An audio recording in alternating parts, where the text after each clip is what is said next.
hace 9 años o así, hice una serie de reviews de un programa que vi a través de un canal web. No es un canal de YouTube, sino que nació como una página web que era un canal de televisión por internet, que se llamaba Experience TV, y era una especie de eso, de canal de televisión, pero online, de canal de televisión, pero vía online. Podría decirse que quería, o que pretendía ser un canal de divulgación de música, de arte urbano, tipo graffiti, tatuaje, etc. Y entre su contenido, que yo vi algunas otras cosas, destacó en la comunidad y en el mundo del tatuaje una serie que se llamó The Needle, la aguja en inglés, y fue presentado, por decirlo de alguna manera, o el maestro de ceremonias, por así decirlo, de esta pequeña serie de reportajes o de charlas, era ni más ni menos que un colega y un buen tío, que es Juan López, tatuador del que ya he hablado en mi canal, que tendréis por aquí el vídeo que hice hablando de él, de la serie que tengo de artistas, los que para mí son los mejores artistas del tatuaje en España. Pues Juan López hizo de eso, de conductor de esta especie de mini serie de 5 charlas a personalidades del mundo del tatuaje, no necesariamente tatuadores al 100% o solamente tatuadores, y entre los que destacó el primero, que por eso digo que no son solo tatuadores, que es Coco Fernández, un artista de máquinas de tatuaje 100% artesanales que trabaja en España. Si no me equivoco, a día de hoy ya no está en Toledo, pero a día de este programa, que hace una década prácticamente que se hizo, estaba en Toledo su taller y estudio de tatuajes también, Toledo Tattoo Iron creo que se llamaba, si no recuerdo mal, en el que hacía su arte en la piel, un estilo muy clásico, tradicional oriental se podría decir, pero lo que nos trae hoy no es eso, sino una serie que yo hice review de cada episodio y de repente hace unos días dije, a lo mejor este contenido, que en la web oficial no está, porque esa web he intentado buscarla a través de los links de mis vídeos y ya no existen tales links, pues no quiero que se pierda, así que quiero un poco traeros esa serie. Espero que no me salte el copyright ni nada de eso, porque el afán es eso, de hacer un poco de hemeroteca de un contenido que me parecía muy interesante, y sobre todo para la gente que no conozca a los perfiles que se trataron, de una forma breve, porque son charlas cortitas, entrevistas cortitas y charlas entre colegas, porque a todos y cada uno de los protagonistas los conoce a nivel personal Juan, y es una sensación muy cercana a la que provoca cada charla. Así que para empezar os traigo a Coco Fernández, el que yo considero el artesano español de las máquinas de tatuar. Es una charla interesante, no sé si la iré parando en cada momento, pero bueno, por lo menos sí que sí que pararé en los momentos que yo quiera comentar algo en concreto. Solo voy a poner lo que es la charla en sí, ¿vale? Porque en la intro salen tetas, la verdad, y el outro pues es prácticamente sin más, es una marca de copyright y poco más, así que ya digo, es un contenido que quería traer porque me parece interesante. Iremos directamente a la charla, ¿vale? Bueno, la intro que hace Juan, no la intro del programa, quizás sí que merece la pena escucharla, así que también la dejaré. Ya digo, solo voy a parar en momentos que quiera comentar alguna cosa en concreto y luego al final pues daré una conclusión, si acaso, ¿vale? Bienvenidos a The Needle. Soy Juan López, el anfitrión de este nuevo programa. En él vamos a abrir este mundo tan cerrado a todos ustedes. Que conozcan a la gente más importante que se encuentra tras de él. En el capítulo de hoy no podríamos empezar de otra manera que conociendo al mejor constructor de máquinas. Punto de partida para desarrollar este arte. Nos encontramos en Illescas y su nombre es Coco. Bueno, como he dicho, es en Toledo, pero no es en Toledo capital, es en Illescas, que es un pueblo cercano a Toledo. Y bueno, poco más voy a decir. Dice que es el mejor a nivel, obviamente, nacional y europeo. Yo diría que sí, es el mejor constructor de máquinas de tatuar. Y sobre todo porque es 100% artesanal. Y sí, 100%. A mediados de los 90, o sea, en el 95, cuando yo empecé a hacer máquinas, pues te escribías en algún supplier de estos que tenías por el extranjero, con tu mal inglés, ahí te crees, estábamos recién con el tema de internet, pues le escribías a los tíos y te decían, ¿qué quieres, una máquina de amateur? Y yo, ¿una máquina de amateur? Sí, para los que están empezando. Y yo, error, o sea, no hay una máquina para empezar, ¿sabes? O sea, una máquina barata para probar de que si te gusta tatuar o no, o una máquina buena. Lo paro ya, no voy a pararlo mucho, voy a intentar no pararlo mucho porque de verdad es interesante. Creo que él es de origen argentino o uruguayo, pero él lleva muchos años en España, ¿vale? Como digo, su taller creo que actualmente ya no está en Illescas, pero hasta hace no demasiado estaba en el pueblo este de Toledo. Y lo que ha dicho ya lo he parado porque me parece interesante y es algo que yo digo mucho. O sea, una máquina de amateur no existe. Y es que es así, una máquina de amateur no, es una máquina barata que no es una máquina de amateur. Las máquinas de amateur que vendían antiguamente, como ha dicho él y tal, en las webs de fuera de España y demás, te la vendían como amateur para vendértela más cara de lo que es una máquina barata. O sea, es una máquina barata para ver qué tal te manejas y tal. En mi caso, yo antes que comprar cualquier máquina prefería hacer un curso de tatuaje en el que tatuase a personas, como hice en Santander, en Mara Tattoo, y una vez ver si valgo para ello o no, comprar material ya bueno. Y como visteis en mi vídeo sobre la anatomía de la máquina de tatuar y cómo funciona, pues bien dije en ese vídeo que gracias a la buena inversión que hice no he cambiado prácticamente nada de las máquinas desde que me las compré hace más de 17 años. Todo lo que acabas de decir, no hay términos medios, ¿sabes? Eso, porque Aquí mucha gente es me frío pregunta, o caliente, tibio no sirve, claro, ¿sabes? porque mucha gente me pregunta, dice, pero ¿cómo una máquina buena te puede costar 300 euros y la mala 30?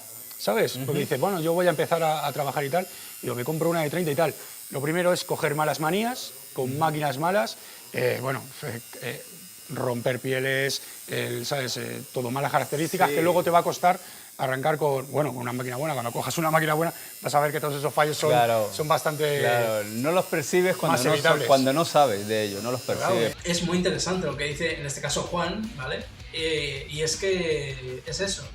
Con una máquina barata puedes coger malas manías porque la máquina barata no te va a permitir trabajar de la forma más óptima posible que una máquina cara. Él ha dicho 300, pero ahora con la inflación es más caro todavía. Yo recuerdo que mi máquina más barata fueron 130 y no es una máquina amateur, es una máquina profesional, la Mickey Surf, que creo que enseñé en el vídeo que he dicho antes, si no recuerdo mal, aunque la enseñé un momento, pero creo que sí. Y la más cara creo que me costó 400 y no 300, y ya hace bastantes años que compré la última que he comprado. Pero como he dicho antes, no he cambiado ni una sola pieza, salvo una en 17 años. Eso quiere decir que la inversión está más que amortizada, porque es duradera, no te da problemas y todo va bien. Pero una vez que lo sabes, sí, hay infinidad de fabricantes y gente. Hay gente que sabe mucho, otra que no, y otra que se ha metido por el tema como el tatuaje, ¿no? O sea, ahora yo me hago tatuador y gano dinero, ahora yo me fabrico una máquina y gano dinero, ¿sabes? Y lo he notado en los últimos 4 o 5 años que ya todo el mundo está fabricando máquinas, algunos con un conocimiento bastante extenso que han dicho, yo voy a volcar mis conocimientos sobre máquinas, te podría hacer una lista grande, pero luego hay gente que está fabricando máquinas sin tener la más mínima idea. Claro, os recuerdo que este programa es de 2016, bueno, emitido en 2016, creo que este en concreto se rodó a finales de 2015. Hace mucho tiempo y las cosas han cambiado mucho, también por eso quería traer esto aquí, para ver también cómo ha cambiado la visión y cómo han cambiado muchas cosas de hace 10 años a ahora, porque yo, pues eso, como estoy en el mundillo y entiendo del mundillo, y empecé en 2008, o sea que empecé cuando el mundillo era muy diferente a como es ahora, el mundillo del tatuaje me refiero, pues también ver un poco las diferencias de hace 10 años e incluso compararlo con cuando yo empecé y tal. Era un poco también el por qué traigo esta serie al canal, porque me parece aparte interesante en la propia serie el comparar cómo era hace 10 años respecto a ahora y quizá cómo era cuando yo empecé. ¿Sabes cómo el tatuar? ¿Sabes? Sí. Entonces, ¿qué pasa? Que se junta una máquina mal hecha con una persona que está empezando, resultado, córtate el brazo. Directamente. Volviendo un poco al 95, de yo empezar a hacer máquinas fue que no encontraba nada que me gustara. Efectivamente. Y empezaba a tatuar, yo tengo las mismas manías que tú, me gusta trabajar rápido, ¿sabes? Y muy rápido. y se me quedaban atrás las máquinas, entonces... Eso es interesante. Bueno, Juan tiene una colección inmensa, si no tiene todas las máquinas que ha fabricado más de un modelo, o sea, máquinas que no son uno, creo que tiene todas desde Coco, creo que tiene la colección completa, por así decirlo, son máquinas brutales, me ha tatuado con máquinas de Coco y se nota la fuerza que tiene esas máquinas, pero se nota también que están muy hechas para los que trabajan rápido, como él y como Coco, que también tatúa. No diré que duele más porque el dolor, bueno, ya es un tema muy típico y algún mito lo he resuelto en mi serie de mitos de los tatuajes y ya está, y no viene a cuento ahora mismo, pero bueno, más que nada la fuerza que ejerce la máquina, por lo menos yo, no sé si es porque soy del gremio o no, pero noto la diferencia de cuando me han tatuado una rotativa a una de cartucho, a una de bobina toda la vida normal o a una de Coco Fernández, que sí que se nota intensa la experiencia. O sea, pero esto tiene que haber algo. Con el dolor de mi corazón cogí una máquina de aquellos años, la desmonté entera porque me había costado un dineral y empecé a mirar qué hacer con ella, ¿sabes? Claro, es interesante porque a él no le enseñaron a hacer máquinas de tatuar. Él, como ha dicho, desmontó una que le costó una pasta, básicamente porque en sus tiempos no existía tiendas de tatuajes ni internet y tal, y tenías que buscarte la vida para comprarte una de fuera, de Estados Unidos seguramente, que pesaba seguramente el doble de lo que pesan las de bobina actuales, y buscarte la vida. O sea, eran tiempos mucho más difíciles que cuando yo empecé o los actuales. Y claro, la curiosidad hace muchísimo. O sea, tener curiosidad por un tema que te apasiona hace muchísimo. Y este es el tema. Él hacía tatuajes con una máquina que se compró fuera, en Estados Unidos lo más probable, y con el dolor de su corazón, porque no sabía si iba a poder volverla a montar y hacerla funcionar, porque obviamente en esos tiempos comprabas el material para usarlo y no para investigarlo, pues claro, se le quedaba atrás, como ha dicho antes, y empezó a investigar por pura curiosidad. Me parece increíble, me parece admirable ese tipo de gente. Por curiosidad acaban siendo genio. Y bueno, y eso, que se le queda atrás quiere decir, cuando quieres trabajar rápido necesitas una máquina que aguante mucho tiempo una velocidad alta y un voltaje alto, ¿vale? No es como hacer una línea fina, que el voltaje tiene que ser más bien bajito y trabajar despacio y ir construyendo la línea, no. Esa forma de trabajar de Coco o de Juan, que por eso encaja también las máquinas de Coco en la mano de Juan, es todo lo contrario. Necesitas una máquina robusta, una máquina fuerte, una máquina resistente y una máquina que aguante a lo mejor 4 horas de tatuaje o 2 horas de tatuaje, pero a un voltaje alto, aguantando mucha fuerza a nivel de conductividad eléctrica. Me imagino que se referiría sobre todo a eso. La primera vez no resultó, ni siquiera encendía, ¿sabes? Digo, oh, ya agarrándote la cabeza, ¿sabes? Pero vamos, que eran 80.000 pesetas, ¿eh? Que era casi el sueldo de un cristiano de aquellos años. Wow, 80.000 pesetas de la época es un pastón. Con eso, vamos, cubrías gastos varios meses a nivel vitales básicos, pero sin problema ninguno, y 80.000 pesetas de la época. ¿Por qué eran tan caras? Porque a día de hoy igual no parece tan caro, con la inflación y tal, igual en vez de 80.000 serían, al cambio con la inflación actual, igual, me lo invento, pero igual 120.000 pesetas o el doble. Una barbaridad de dinero. No era fácil ganar 80.000 pesetas en aquella época, en general, en la época de las pesetas. No funcionaba, claro, porque la desmontó para ver de qué estaba hecha y qué hacer con ella y tal, y la volvió a montar y no funcionaba, porque eran más delicadas en ese sentido las máquinas de antes. Necesitabas que estuviera en un ángulo el tornillo concreto, que los flejes estuvieran bien, que la conductividad estuviera bien, libre de interferencias. Es una cosa, es una locura desmontar una máquina de 80.000 pesetas sin saber si la vas a saber volver a montar y que funcione otra vez como antes, además. Aquellos años, ¿eh? Y bueno, ya con el tiempo me fui acercando a gente que conocía, que sabía más del tema, y entre todos esos trompicones me encontré con Mao, ¿sabes? Y viendo el interés que tenía yo por aprender y él la disposición que tenía por enseñarme cosas, pues hicimos un tándem que duró y sigue durando, ¿sabes? Ahora tenemos una carrera paralela, él tiene su fabricación con la que le ayudo yo, como siempre, y yo tengo la mía. Mao es el padre del tatuaje en España. Ha sido el padrino, ya más adelante, cuando llegue el momento, porque voy a ir capítulo a capítulo, hay un capítulo en el que habla con Mao y de verdad cualquiera que ame el mundo del tatuaje en España le tiene cariño a Mao, aunque no lo haya conocido nunca, porque ha dado mucho en favor al mundo del tatuaje en España y de verdad se le debe muchísimo a ese hombre, a nivel de eso, de todo, de conocimientos de las máquinas de tatuar, de todo el material de tatuar, del mundo del tatuaje, del arte del tatuaje. Era muy grande y no lo digo de forma despectiva ni mucho menos al físico de él ni nada, sino que era un tío que era un gran tío,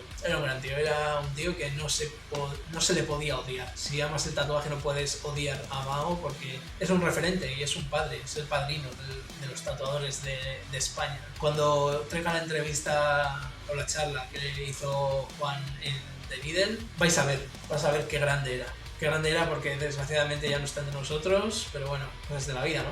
Mi proyección, ¿por qué? Porque él tiene un estilo de hacer las cosas y yo tengo otro, ¿sabes? Pero a la vez yo aprendí muchísimo de él, ¿sabes? Y de otra gente, de Juan Puente, Dreamberger, Ciferri, un montón de gente de la que vas aprendiendo, ¿sabes? Que ha pasado por cosas en 5 minutos de que te enseñan un pequeño truco y ya se te abre el mundo, ¿sabes? Llevo mucho tiempo haciendo máquinas y te podría decir que a estas alturas está todo inventado.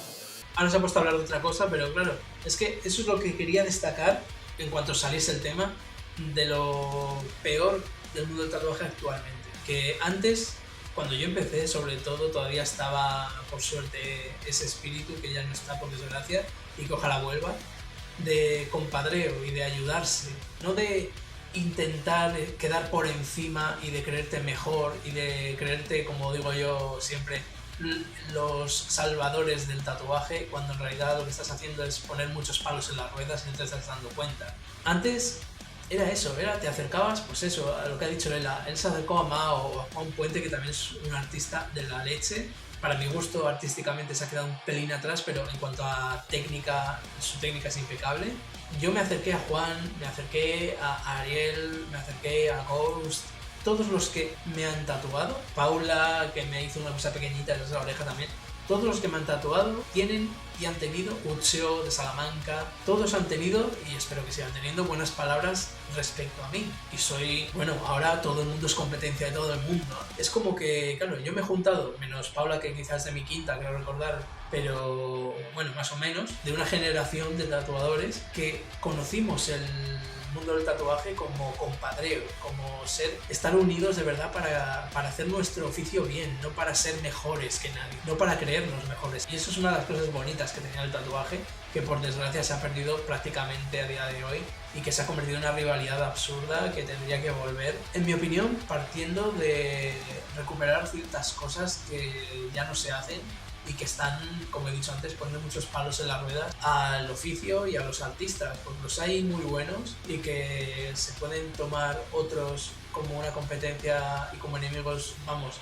a muerte, cuando en realidad podrían ser grandes aliados. No tener miedo por un talento porque te hace la competencia, sino ofrecerle quizá unas condiciones para que diga, venga va, me uno a tu equipo y vamos a petarlo juntos. Ese espíritu de camaradería se ha perdido prácticamente del todo. Es una pena, pero bueno, esperemos que algún día vuelva. Cuando vean que no queda más remedio que volver a esos orígenes, espero que recapaciten los que van de vengadores, sobre todo, y de salvadores del mundo, que son los que más tienen que recapacitar al respecto, y piensen que es la única forma de que este arte, que aunque sea muy popular sigue siendo un arte underground, de algún modo, por lo menos en mi opinión, vuelva a ser lo que era, ese compadreo, eso que era bonito, y ese sonido que estáis oyendo, que cada vez se oye menos por las máquinas de cartucho, son más silenciosas, y era bonito entrar a una convención o a un estudio y oír ese zumbido que a muchos les pone nerviosos cuando se tatuan por primera vez, sobre todo. Era muy bonito. O sea, yo iba a convenciones, a las primeras sobre todo que fui, como espectador, a ver, a comprar, a hablar con la gente, y desde la calle oír zumbidos, muchos zumbidos, un estruendo de zumbidos que para mí obviamente no era desagradable. Era bonito entrar y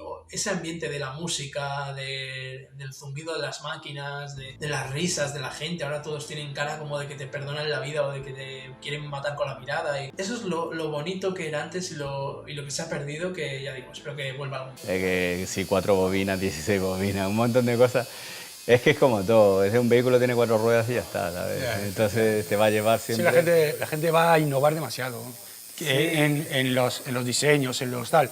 Y yo llevo ya 15 años trabajando y en esos 15 años la experiencia me ha dado la razón que lo más sobrio, ¿sabes? Muchas veces lo más sobrio es con lo que mejor se trabaja. Es Sí, ni cosas muy rimbombantes, ni cosas de colores, ni picos, ni movidas, ni nada, ¿sabes? Sí. Es lo que hablábamos. Tú tienes esta máquina desde el año... 2004, ¿es? Desde 2004, y este modelo ha cambiado muy poco a día de hoy, ¿sabes? O sea, ves que ha cambiado muy poco. Y la máquina sigue funcionando, ¿sabes? Es que es un modelo muy sencillo, muy básico, que, vamos, que seguimos fabricando hasta el día de hoy. ¿Por qué? Porque no ha dado nunca ningún problema, ¿sabes? Es una máquina liviana, que se hizo pensando en el problema que tienes hoy, en las tendinitis y todo eso, porque claro, una máquina normal, tú te acuerdas de aquellas máquinas americanas que no te cabían ni en la mano, ¿sabes? Eran enormes, ¿sabes? Un peso gigantesco, tenías que ponerle un tubo tenías que poner un cacho 80 milímetros para... O sea, claro, normalmente en aquellos años era un trabajo de hombres, ¿sabes? Pero hombres tenías que estar ahí todo mazado un poco menos para poder mover esas máquinas, ¿sabes? Esto se podría a día de hoy considerar una machistada, en plan, cuando aquí Coco dice un trabajo de hombre se refiere a un trabajo de gente fuerte. No es una machistada, que no me venga ningún cristalito a decir vaya machistada. No, te pones una tirita o te vas a Twitter a llorar, pero a mí me dejas en paz. Cuando está muy claro que se refiere a gente robusta y gente que pues lo que ha dicho, que aguante el peso de una máquina americana antigua, lo que menciono muchas veces y lo que seguramente mencioné en el vídeo de la anatomía de la máquina de tatuar, que es que las máquinas de antes eran de hierro forjado, el doble de peso seguramente que las de bobina actuales, y lo que ha dicho, que actualmente los que han crecido en el mundo del tatuaje con ese peso en las manos, por mucho que intentaras compensar el peso de la máquina con un tubo más grueso, porque los tubos de acero eran más pesados también, sobre todo por el grip. Yo usé tubos de acero en su día, tengo todavía a día de hoy la máquina para esterilizarlos. Con el grosor del grip, del agarre, compensabas el peso de la máquina para que no te pesase tanto y tal. Y a mí me gusta que pesen, aunque sea poco, porque, no sé, me gusta, me ha acomodado al contrapeso que me hace la máquina hacia atrás, hacia afuera y tal. Y estoy acostumbrado, y muchas veces hasta me ayuda, pero bueno, entiendo que hay gente que no puede, no le gusta. Muchos de esa generación se han pasado a la de cartucho porque no pesa y porque tienen problemas de tendinitis, de síndrome del túnel carpiano y tal, por aguantar durante 20 años o 15 años, como tenía Juan en ese momento de experiencia, que ahora son 10 años más de experiencia los que tiene a día de hoy. Pues eso, los problemas de muñeca, de antebrazo, los músculos braquiales y tal, a día de hoy es más difícil. Cuando yo empecé ya es más difícil porque las mías son de un material más ligero, más liviano, como pueden ser las que hace Coco. Creo que son los mismos materiales, de hecho. Y empecé a hacer estas máquinas por las horas que me llevaba con ellas, ¿sabes? Sí. Estaba hablando tú cuando empezaste, ¿te acuerdas de las sesiones que nos dábamos de a lo mejor 10, 12 horas tatuando? Sí. Que yo recordarme, pues en los 90, tío, pegarme sesiones de a lo mejor 14, 15 tatuajes en un día, ¿sabes? ¿Y qué me pasaba? Que entraba el cliente, y tenías que trabajar muy rápido y claro, con esas máquinas te deslomabas, ¿sabes? Sí. ¿Qué pasaba? Que terminabas con unas tendinitis, unas inflamaciones brutales, que llegabas a casa y tenías que coger el hielo, ¿sabes? Yo hielo no, pero cuando hice un evento para recaudar fondos, para ayudar a un perrete, a operar a un perrete, que me dio mucha pena y tal, y bueno, era una cosa muy particular y muy personal y tal, que yo no conocía ni al dueño del perro, ni al perro, ni nada. Fue a través de terceros que me llegó la oferta, por así decirlo, de poner mi mano, de que los demás ponían el resto, yo ponía mi mano de obra, y estuve más de 16 horas tatuando a mucha gente. No fue a una persona, pero fueron muchas horas. Conseguimos más del 90% de lo que se necesitaba para operarle. El resto lo puso los propios dueños del perro y se le pudo operar. Y creo que si todavía está vivo, bueno. Pero después de la operación fue un perro muy feliz y mejoró mucho su calidad de vida. Así que mi intención ahí estaba y y misión cumplida, se podría decir, prácticamente. Y al hielo no, pero recuerdo yo que por aquel entonces estaba con mi expareja, que me tuve que quedar a dormir en su casa porque vivía más cerca del local donde hicimos el evento que donde vivía yo anteriormente, y recuerdo que me tuve que quedar 2 días, me empecé a quedar solo esa noche y luego al día siguiente podía volver a casa si me apetecía o bueno, me quedé el fin de semana entero, porque fue un fin de semana si no recuerdo mal, porque no podía moverme, literal, pero ya no la mano, en general, o sea, me tuvo que hacer 2 masajes al día siguiente, creo recordar, mi expareja en la espalda para descontracturarla, para relajarla, porque se le daba muy bien, la verdad, las cosas como son, y sobre todo me descontracturaba que flipas. Y recuerdo eso, que no podía casi ni... Bueno, cuando comía y cuando cenaba y tal, los cubiertos eran además ligeros, no eran muy pesados los que tenía en su casa. No pesaban, pero me pesaban, me temblaba el pulso, solo con el peso del cubierto sin comida. O sea, me costaba hasta agarrar el cubierto. No, sí que tuve un pelín de inflamación, pero no llegué a ponerme hielo porque, bueno, no me dolía como tal, era más la hinchazón y el cansancio, la fatiga muscular y de tendones y demás. Pero ya digo, no me podía mover literal. Me tuve que dar un fin de semana entero porque dije, mira, no puedo. Llego a casa, de punta a punta de Zamora se tarda yendo tranquilo y con la calma media hora o 3/4 de hora como mucho, yendo muy de paseo y muy calmado, pero que yo vivía a la otra punta. Y ya digo, llego mañana, o sea, tardo 3 horas en recorrer Zamora de punta a punta, no puedo casi ni doblar las rodillas porque estuve más de 16 horas sentado, encorvado y tatuando a una persona, luego estirado, luego no sé qué. Estaba reventado, o sea que sí, sé lo que es hacer una sesión literalmente maratoniana de tatuaje. A mí me pasó muchos años. Y empecé, digo, pues esto tiene que reducirse de alguna manera. Y empezamos a reducirlo hasta que ha quedado en esto, ¿sabes? ¿Se puede hacer más pequeño? Sí, pero el resultado, el mejor es este. Este es lo... Si te das cuenta, lo único que va a cambiar es un poco el cierre, ¿sabes? Sí, quizás los componentes, a lo mejor con más o menos durabilidad, pero... Los sigo bobinando todo yo, ¿sabes? Lo hago todo yo porque también es lo mismo. Volvemos a lo mismo. Yo no... Lo único que no fabrico en mi taller son los tornillos, porque es que, vamos, es una locura, ¿no? Yeah. Todo lo hago yo, desde bobinar, a todas las piezas las fabrico yo, ¿sabes? Alguna cosa así por cosas de tiempo tal vez se la he subcontratado a otra persona, pero son colegas de toda la vida, ¿sabes? De los que he aprendido mucho, torneros, frezadores, y da la casualidad que los he conocido aquí, en el estudio, ¿sabes? Tatuándolo y hablando con él, no sé qué, y él contándome pequeñas cosas y ya... Pasaron de ser clientes a amigos, ¿sabes? Y ya, obviamente, pues, transmitiéndote todos sus conocimientos. Porque yo cuando empecé en esto lo único que sabía era soldar, que era mi oficio, uno de mis oficios era soldador, ¿sabes? Y vamos, soldaba estructuras de hierro de esta de IPN de 24, unas cosas enormes, ¿sabes? Pues ya luego vas a ponerte a soldar estas cosas tan pequeñas y dices, a ver cómo hago yo esto, ¿no? Es que ahora mismo está todo muy globalizado, pero igual, la gente siempre sigue buscando la atención personal, ¿sabes? Porque no es lo mismo comprarle una máquina a un tercero que comprársela al que la hace, ¿sabes? Pero bueno, hay distintos tipos de cosas, pero lo que dices tú, o sea, en aquellos años era todo así. Y ahora... Te digo, te recuerdo, los espacios temporales no son lo mío. Yo realmente no soy de los que va anotando en un calendario las cosas que hago ni las que dejo de hacer. Pero yo te podría decir que de las miles de máquinas que he hecho hasta el día de hoy, me han vuelto a lo mejor 2 o 3.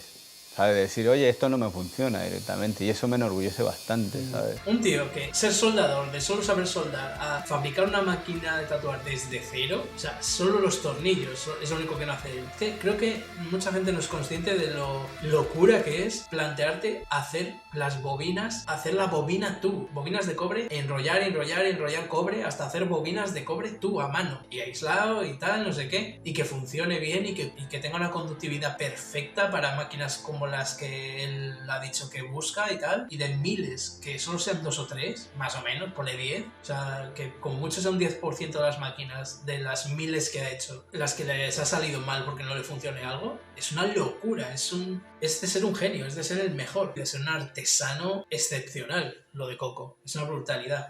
De hecho, me escribió un amigo el otro día, o sea, un cliente amigo de los que tengo tantos clientes y amigos conocidos y eso, que había tenido un incendio en su estudio. Qué buena. Y una de las pocas cosas que se recuperaron de ese incendio fue una máquina mía. La sacudió, la limpió, la enchufó y seguía funcionando. De hecho, me la va a enviar porque la voy a colocar, o sea, vamos a poner el Fénix de las máquinas. Lo complicado que es que una máquina artesanal, o no, ya da igual, pero una máquina de bobinas sobreviva a un incendio, literalmente es un Fénix. O sea, se tendría que llamar Fénix esa máquina, porque madre mía, sobrevive a un incendio, de las pocas cosas que sobreviven en un estudio de tatuajes, una máquina de tatuar de este tío, y que funcione, o sea, la limpia tal, y funciona, porque puede sobrevivir la estructura, o bueno, que no funcione, pero que la estructura y los componentes, sobre todo más robustos, aguanten, pero que funcione, es una locura, o sea, eso es un test de calidad inmejorable. Habla mejor que cualquier test de aguante que le pudiera hacer cualquier fábrica o lo que sea a una máquina de tatuar. Sobrevivir a un incendio y que funcione, me parece una barbaridad. Sigue funcionando, ¿sabes? Y es una Roadrunner, creo, pero bueno, no me acuerdo mucho. Pero es que resulta que, bueno, o sea, que voy por el buen camino. Voy por el buen camino, que si ni el fuego la... Yo tenía la premisa de siempre buscar el vender a profesionales, ¿sabes? Pero es que ahora, con la eclosión de muy buenos artistas que hay ahora mismo, te puedes encontrar un chavalillo en una esquina que dibuja, que da miedo, y tatúa, que da miedo, y el chico no sabe para dónde ir, ¿sabes? Entonces, muchos chicos se acercan aquí a la tienda y ya, aparte del consejo de cómo funciona la máquina, es de decirles, mira, esto es así, y tú lo vas a usar, esas pequeñas guías que le das, sin ánimo de ofender a nadie, ¿sabes? Es que es lo que se necesita. Sí. Tú no puedes ponerle trabas a la gente ahora mismo, porque hay muy buenos artistas escondidos debajo de una piedra ahora mismo, ¿sabes?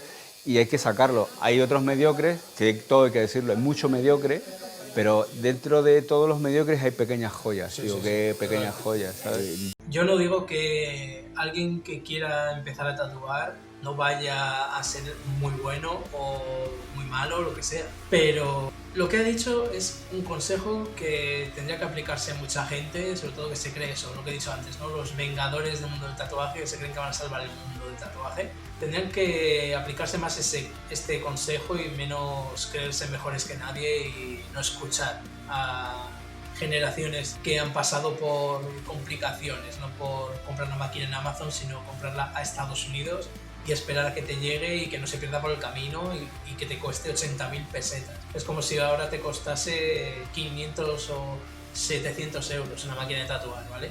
Es lo que ha dicho. No hay que ponerle trabas, pero sí que hay que ponerle los pies en el suelo, diría yo. O sea, decidir a un chaval que está empezando que le dé caña y que va a ser el mejor, pues es un poco idealizarlo, pero decirle que le dé caña y que dibuje mucho y que practique el dibujo sobre todo y luego ya practique las bases y luego ya poco a poco, que vaya poco a poco, es un buen consejo. Pero ya digo, tampoco hay que decirle que vas a ser la hostia ni que vas a forrarte, porque eso ya es montarle castillos en el aire. No hay que ponerle trabas, es que esa frase me encanta, no hay que poner trabas. Y muchos del mundo del tatuaje a día de hoy, antes no, en esa época no tanto, por suerte, pero a día de hoy muchos ponen trabas y muchos yo creo que es más por miedo a que, no le voy a dar esperanzas a este tío que apunta maneras porque me va a quitar el puesto. No, hay mucho puesto si se hacen las cosas como se hacían hace 10 años o hace 17, como cuando empecé yo. Yo no soy hermético, si tú me vas a preguntar algo yo te voy a contestar, siempre y cuando sea dentro de lo que estamos hablando, ¿no? Si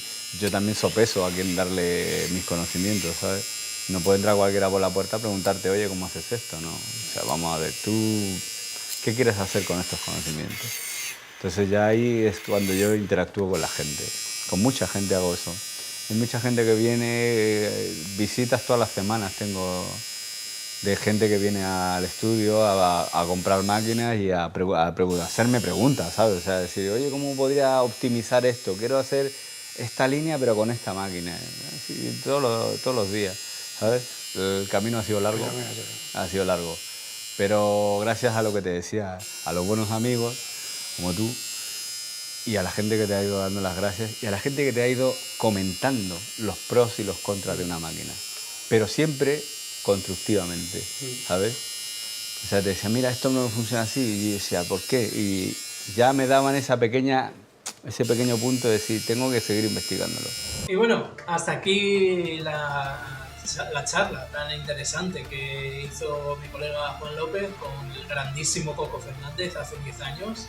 10, 11 años, y la verdad es que ojalá ahora siguiese empezando así la gente y no eso, sobre todo nuevas generaciones que tienen que ser más humildes, creerse por encima de los demás y buscar el conflicto y la bronca y la mala competencia en vez de la competencia sana, como tengo yo con más de 5 artistas que he pasado yo para que me tatúen y que a día de hoy ninguno tiene malas palabras hacia mí. De hecho, gente como Juan, por ejemplo, lo considero un colega, un buen colega del gremio, porque es muy cercano, siempre me ha ofrecido su ayuda, todos me han ofrecido su ayuda, todos por los que yo he pasado y que he hablado que iba a ser tatuador o era tatuador. Me han ofrecido su mano, su ayuda, su consejo y tal, y más de una vez, sobre todo con Juan, que es con el que mejor trato y más trato tengo, he consultado y me parece un gran colega por eso, porque es alguien que no buscaba mi dinero, buscaba de verdad, buscaba alimentar el respeto que yo tenía por el oficio y que tengo por el oficio y que él vio que yo lo tenía, porque yo siempre he ido con humildad y con respeto hacia el oficio, que yo creo que es lo que hay que tener, y no por tener la suerte o el privilegio o la fortuna de permitirte montar un estudio de tatuaje y tal, ya creerte por encima de los demás, cuando a lo mejor a nivel artístico o técnico cualquiera que no tenga esa suerte te da 1000 vueltas como artista. Por eso digo que, como conclusión, Coco Fernández y todos los que traeré en esta serie de The Needle son muy interesantes, oírles hablar y escucharles con atención y sobre todo eso, ver ese respeto y ese compadreo que había y que, como he dicho antes, espero que algún día vuelva, porque es lo que realmente va a salvar el oficio y no creerte por encima de otros porque tú tienes la suerte de montar un estudio de tatuaje que otro que te da 1000 vueltas como artista no, o quizá pues porque te crees que intentar que se convierta esto en una carrera como Bellas Artes le va a dar más prestigio, cuando a lo mejor todo lo contrario, va a convertirse en un meme social o en una carrera que solo va a querer la gente que no vale para nada más que tatuar y dibujar, que es lícito, pero va a traer bastante más mala competencia de la que yo creo que se piensa en un principio. Se piensan que convertirlo en una carrera universitaria o en un grado superior o en un grado universitario va a convertir esto ya en una profesión como carnicero, como albañil o como ingeniero, y no tiene por qué, ya lo digo. Lo bonito del tatuaje, en mi opinión, es que tenga un puntito de espíritu bohemio y que eso sí que no se tendría que perder. Pero bueno, muy interesante, como he dicho, de manos de un pedazo de artista de la construcción de máquinas de tatuar de toda la vida, de bobina. Espero que os haya resultado interesante, cómo ha cambiado todo, cómo ha cambiado físicamente Juan en estos 10 años, también ha sido brutal, me hace gracia, la verdad. Pero bueno, es cuestión del paso del tiempo, de la evolución también como persona, y se refleja mucho en los tatuajes y en todo. No sé, me parece muy curioso ver estas cosas, y me pareció, como he dicho al principio, un contenido muy interesante para mi canal, que uno de los fundamentos que tiene es la divulgación del mundo del tatuaje, y qué mejor forma que de boca de gente que me dobla la experiencia o me la triplica y que sabe más aún que yo del mundo del tatuaje, que tampoco es que yo sea un experto, pero bueno, ellos saben más que yo solo porque tienen mucha más experiencia que yo. Así que iré trayendo esta serie, quedan 4 episodios y serán interesantes porque cada uno tiene su punto de vista y demás. Así que nada más, espero que os haya entretenido, que os haya gustado, que os haya parecido interesante. Links de interés abajo en la descripción, y se me acaba de apagar la luz de color, así que nos vemos en el próximo vídeo. Eterna cicatriz del tiempo, no dibujo sobre el lienzo, dibujo sobre el hueso. Bajo la luz del estudio, el plan